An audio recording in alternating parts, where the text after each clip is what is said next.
Hello friends, already మనము 7th class సైన్స్లో first and second lessons చెప్పుకున్నాము. మొక్కల్లో పోషణ, జంతువుల్లో పోషణ. ఇప్పుడు థర్డ్ లెసన్ వచ్చేసి వస్తున్నాము. మొక్కల నుండి వచ్చే దారాలతో నూలు వస్త్రాలు తయారు చేస్తారు. శీతాకాలంలో ఉన్ని దుస్తులు ధరిస్తారు. వేడిగా ఉన్నప్పుడు లేత రంగు నూలు దుస్తులు అనేవి ధరిస్తారు అన్నమాట. నెక్స్ట్ వచ్చేసి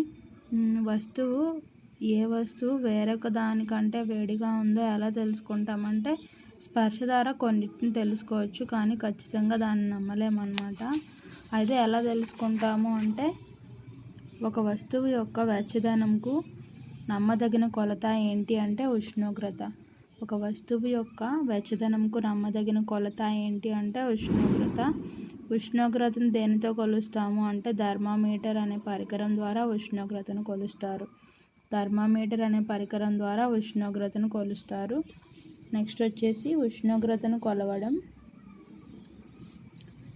మన శరీర ఉష్ణోగ్రతను కొలిచే థర్మామీటర్ను క్లినికల్ థర్మామీటర్ అంటారు. మన శరీర ఉష్ణోగ్రతను కొలిచే థర్మామీటర్ను క్లినికల్ థర్మామీటర్ అంటారు. ఇది క్లినికల్ థర్మామీటర్ అంటే ఇది. అయితే ఈ క్లినికల్ థర్మామీటర్ పొడవైన, ఇరుకైన ఏకరీతి గాజుగొట్టాన్ని కలిగి ఉంటుంది. బల్బులో పాదరసం ఉంటుంది. ఒక చివర బల్బు ఉంటుంది, ఇందులో ఏమో పాదరసం ఉంటుంది. బల్బు వెలుపల పాదరసం యొక్క చిన్న మెరిసే నాళం ఉంటుంది అన్నమాట. అంటే ఇది మనం ఉపయోగించే స్కేలు సెల్సియస్ స్కేలు.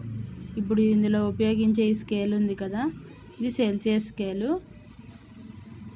దీన్ని డిగ్రీ సెల్సియస్ ద్వారా సూచించబడుతుంది అన్నమాట. నెక్స్ట్ వచ్చేసి ఇక్కడ భారతదేశము సెల్సియస్ స్కేల్ని అనుసరిస్తుంది.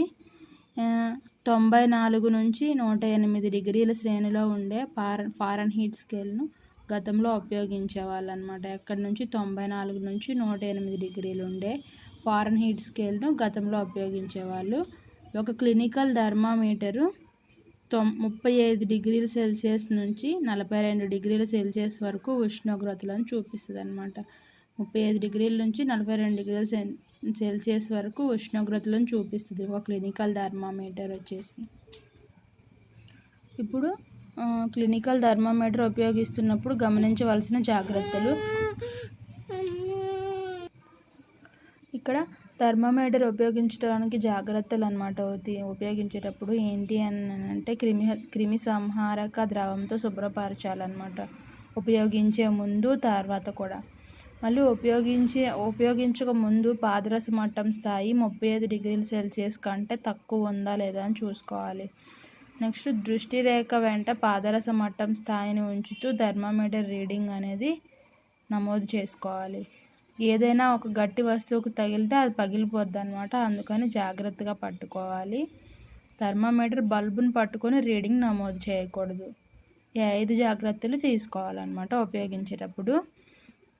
నెక్స్ట్ ఎందుకు రీడింగ్ 35 డిగ్రీల సెల్సియస్ నుంచి 42 వరకే ఉంటుంది అంటే అది చెప్తాను. ఫస్ట్ వచ్చేసి ఇక్కడ పెద్ద గుర్తులు 1 డిగ్రీ అని చదవాలన్నమాట. అక్కడ పెద్ద గుర్తులు, 1 నిమిషం. అంటే ఇక్కడ పెద్ద ఉన్నాయి కదా, ఇది 1 డిగ్రీ సెల్సియస్ అని తీసుకోవాలి. ఇక్కడ చిన్న చిన్న గుర్తులు ఉన్నాయి కదా, అవి ఏంటంటే 0.2 అంటే ఒక చిన్న భాగం వచ్చేసి 1/5 అంటే 0.2 డిగ్రీ సెల్సియస్ అని చదవాలన్నమాట. అంటే 1 డిగ్రీ దగ్గర నుంచి ఇంకో డిగ్రీకి మధ్యలో 5 విభాగాలు ఉంటాయి. కాబట్టి 1/5 = 0.2 డిగ్రీ సెల్సియస్ అని చదవాలి. థర్మామీటర్ను క్రిమిసంహారక ద్రవంతో కడగాలన్నమాట. కడిగిన తర్వాత గట్టిగా పట్టుకొని కుదపాలి. ఎందుకు కుదపాలి అంటే పాదరస మట్టం స్థాయి అనేది తగ్గుతుంది. అప్పుడు 35 డిగ్రీల సెంటీగ్రేడ్ కన్నా తక్కువ ఉందా లేదా, సెల్సియస్ కన్నా తక్కువ ఉందా లేదా చూసుకోవాలన్నమాట. నెక్స్ట్ వచ్చేసి 1 నిమిషం తర్వాత థర్మామీటర్ను బయటకు తీసి కొలతను చూసుకోవాలన్నమాట. అంటే ఎవరికైతే చెక్ చేస్తున్నామో వాళ్ళకి. ఉష్ణోగ్రత ఎల్లప్పుడూ దాని ప్రమాణమైన డిగ్రీ సెల్సియస్లతోనే సూచించబడి ఉంటుంది. నెక్స్ట్ మానవ శరీరం యొక్క సాధారణ ఉష్ణోగ్రత 37 డిగ్రీల సెల్సియస్. క్లినికల్ థర్మామీటర్, దీన్ని జ్వరమాని అని కూడా అంటారు. నెక్స్ట్ వచ్చేసి ఎందుకు అదే 37 డిగ్రీల సెల్సియస్ అందరికీ ఒకేలా ఉండకపోవచ్చు కదా.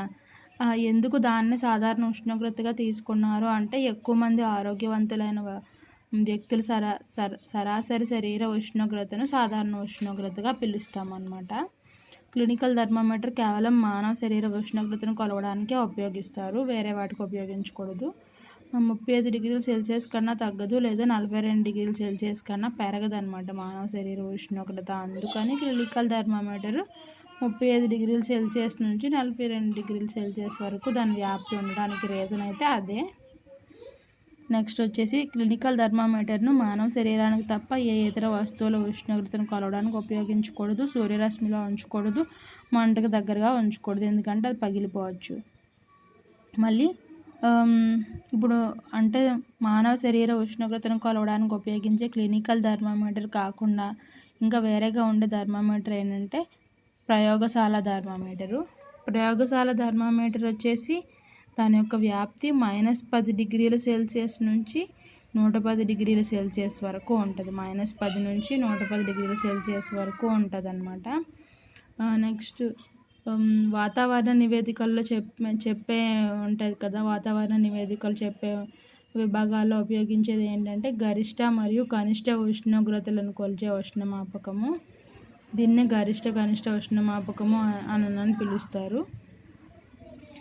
నెక్స్ట్ వచ్చి ప్రయోగశాల థర్మామీటర్ను నిటారుగా ఉంచాలి, వంచకూడదు. ఏ పదార్థం యొక్క ఉష్ణోగ్రతను కొలుస్తామో ఆ పదార్థంతో ఆ థర్మామీటర్ బల్బు అన్ని వైపులా ఆవరించి ఉండాలి. బల్బు పాత్ర యొక్క తలాన్ని తాకకూడదు అన్నమాట.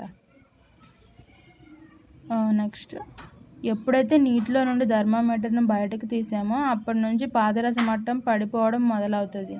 అంటే ఒక బేకర్లో వాటర్ పెట్టి దాంట్లోనమాట థర్మామీటర్ని ఇప్పుడు చెప్పిన జాగ్రత్తలు బట్టి తీసుకొని పెట్టిన తర్వాత దాన్ని బయటికి తీసామనుకోండి, తీయంగానే అక్కడున్న ఉష్ణోగ్రత అనేది తగ్గిపోతూ ఉంటుంది అన్నమాట, పాదరస మట్టం పడిపోతుంది. అందుకని మనం ఏం చేయాలంటే ఉష్ణోగ్రతను నోట్ చేసేటప్పుడు నీటిలో ఉన్నప్పుడే నమోదు చేసుకోవాలన్నమాట.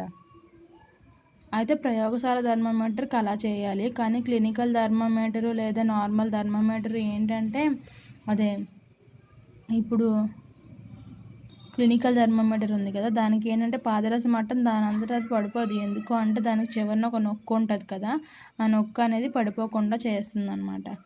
నెక్స్ట్ వచ్చేసి పాదరసం ఒక విష పదార్థము. ఒకవేళ థర్మామీటర్ పగిలిపోతే దాన్ని పారవేయడం చాలా కష్టం అన్నమాట. అందుకని ఇప్పుడున్న రోజుల్లో ఉపయోగించేది ఏంటి అంటే డిజిటల్ థర్మామీటర్స్ను ఉపయోగిస్తున్నారు ఎక్కువ. నెక్స్ట్ ఉష్ణం అనేది వేడి వస్తువు నుండి చల్లని వస్తువుకు ప్రవహిస్తుంది. అన్ని సందర్భాల్లో ఉష్ణం వేడి వస్తువు నుండి చల్లని వస్తువుకు ప్రవహిస్తుంది. ఒక వస్తువు యొక్క వేడి కొన నుండి చల్లని కొన వరకు ఉష్ణం బదిలీ జరిగే విధానాన్ని ఉష్ణ వహనం అంటారు. ఒక వస్తువు యొక్క వేడి కొన నుండి చల్లని కొన వరకు ఉష్ణం బదిలీ జరిగే విధానాన్ని ఉష్ణ వహనం అంటారు. ఘన పదార్థాలు